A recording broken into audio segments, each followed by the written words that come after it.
নমস্কার বন্ধুরা, আমাদের ট্রাভ অ্যান্ড ট্রাভ ইউটিউব চ্যানেলে আপনাদের স্বাগত। আজকে আপনাদের নিয়ে যাব একটা নতুন জায়গায়, যেটা হয়তো আপনারা আগে কখনো দেখেছেন কিনা জানি না, কিন্তু এর যে থিম সেটা নিশ্চয়ই আপনাদের ভালো লাগবে। তো সেই আশা নিয়ে আপনাদের সঙ্গে শেয়ার করতে চলেছি আজকের এই নতুন ভিডিও, একটি নতুন পর্ব।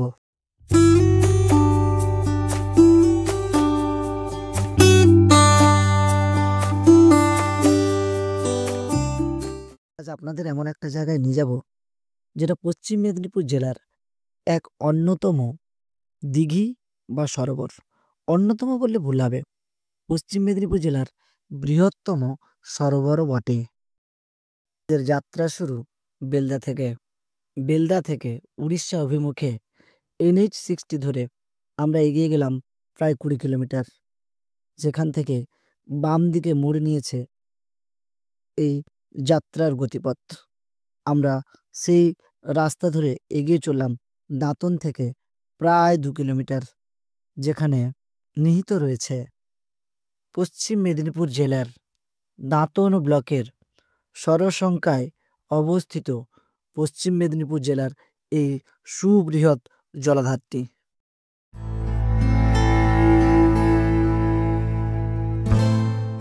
সরসংখ্যা সরোবর বা সরসংখ্যা দিঘি। কথিত আছে, দাপর যুগে যখন পঞ্চপাণ্ডব বনবাসে ভ্রমণ করছিলেন, সেই সময় কোনো একদিন পঞ্চ ভাই মিলে এই সুবৃহৎ জলাধারটি খনন করেন মাত্র এক রাত্রে।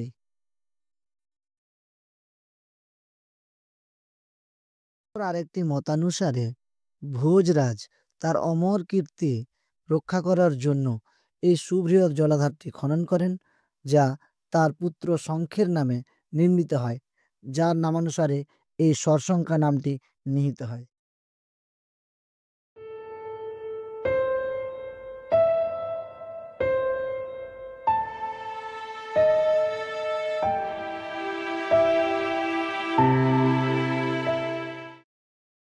ইতিহাসের পরম্পরা অনুযায়ী এখানে প্রত্যেক বছর পৌষ সংক্রান্তির দিন অনুষ্ঠিত হয় পৌষ পার্বণ বা ঐতিহাসিক পৌষ মেলা।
মতানুসারের ঊর্ধ্বে এই সরসংখ্যা সরোবরের পূর্ব পাড়ে পৌষ সংক্রান্তির দিন সংগঠিত হয় ঐতিহাসিক পৌষ মেলা, যেখানে মিলিত হন জাতি, বর্ণ, ধর্ম নির্বিশেষে বহু মানুষ।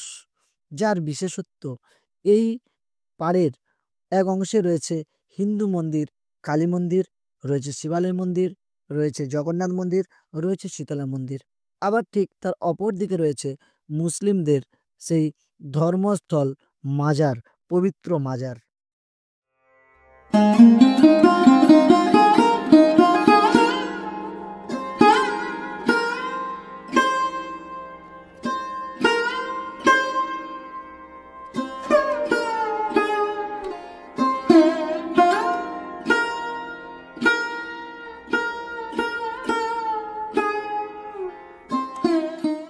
মেলাতে প্রসারীর অভাব নেই।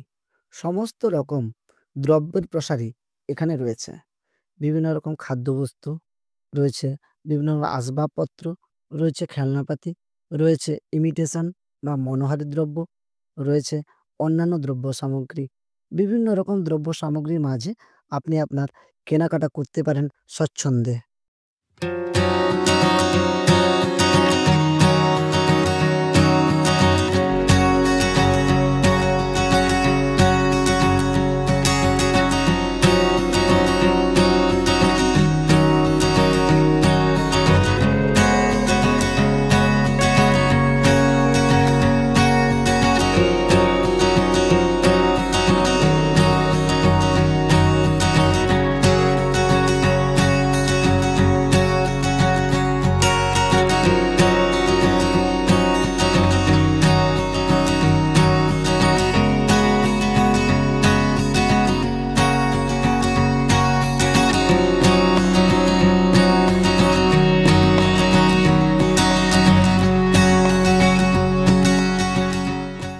মঞ্চে বহু বিশিষ্ট ব্যক্তিত্ব যারা ইতিহাস নিয়ে চর্চা করেন, তারা তাদের মত ব্যক্ত করছেন।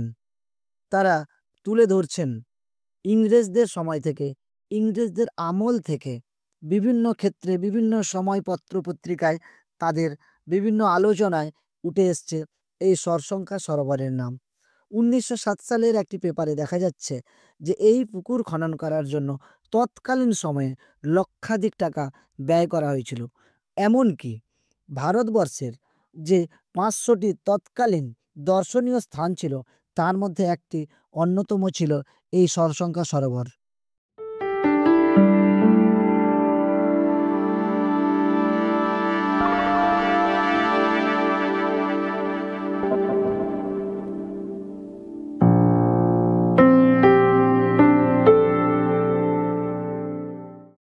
ঘাটের উপকণ্ঠে এই বিখ্যাত মহাশ্মশান, যেখানে সারা বছর বিভিন্ন সময় শবদাহ তো হয়ই হয়, কিন্তু এর মূল বিশেষত্ব হলো এই পৌষ পার্বণের দিন অবশ্যই অবশ্যই করে একটি হলেও শবদাহ এখানে হবেই হবে। আমরা সেই স্থানে এসে দেখছি এখনো সেই শবদাহের ধোঁয়া এখনো উঠছে কুণ্ডলি পাকিয়ে, এবং কিছুক্ষণ আগে এখানে যে শবদাহ হয়ে গেছে সেটা পরিষ্কার বোঝা যাচ্ছে।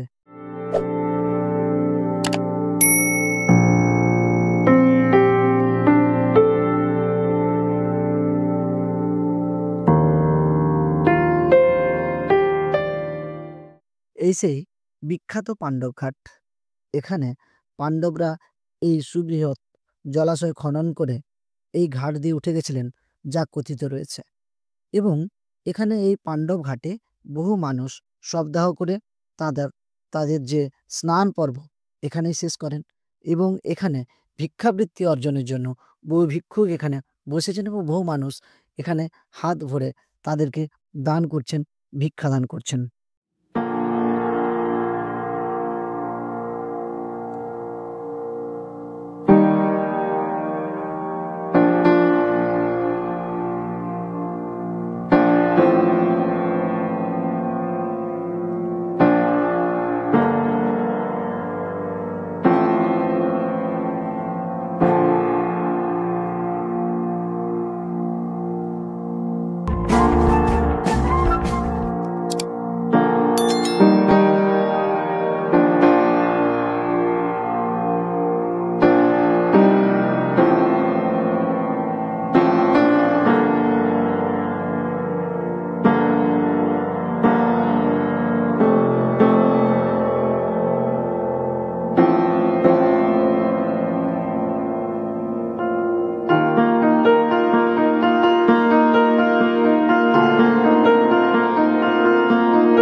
ষড়সংখ্যাস্থিত পৌষ মেলা ঐতিহাসিক পৌষ মেলার এক অন্যতম আকর্ষণ এখানকার পাখির মেলা। দেশের বিভিন্ন প্রান্তের মানুষ তাদের পাখির পসরা সাজিয়ে এখানে উপস্থিত হন কেনাবেচার জন্য।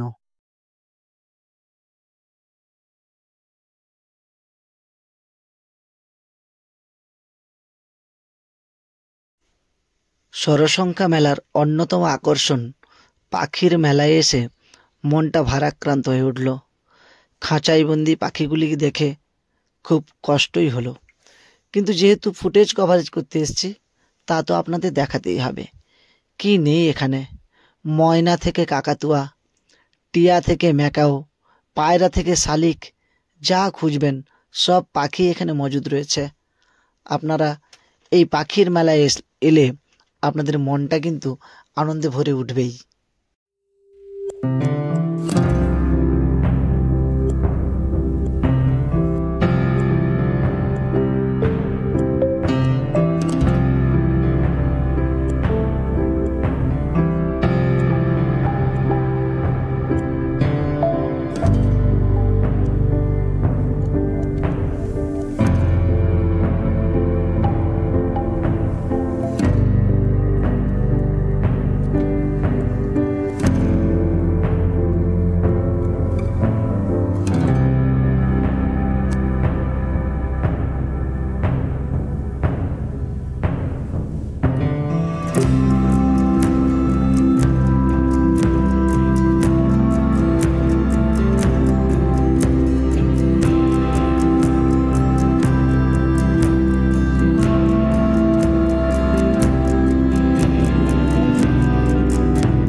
এপার ওপার চোখ পায় না এই সুবিশাল জলাশয়ের মোটামুটি দুটো দিক একটু ঘুরে নিয়ে ঠিক সন্ধ্যার সম্মুখে আমরা ত্যাগ করলাম এই ঐতিহাসিক পৌষ মেলা।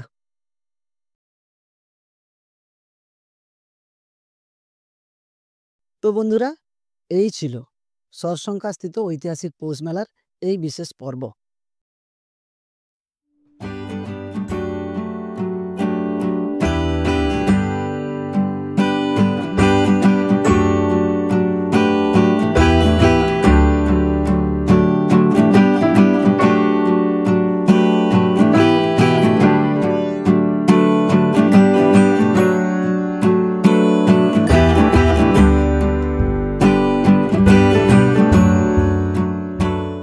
প্রত্যেকবার যে কথাটা বলেই শেষ করি, আজকেও তাই বলবো।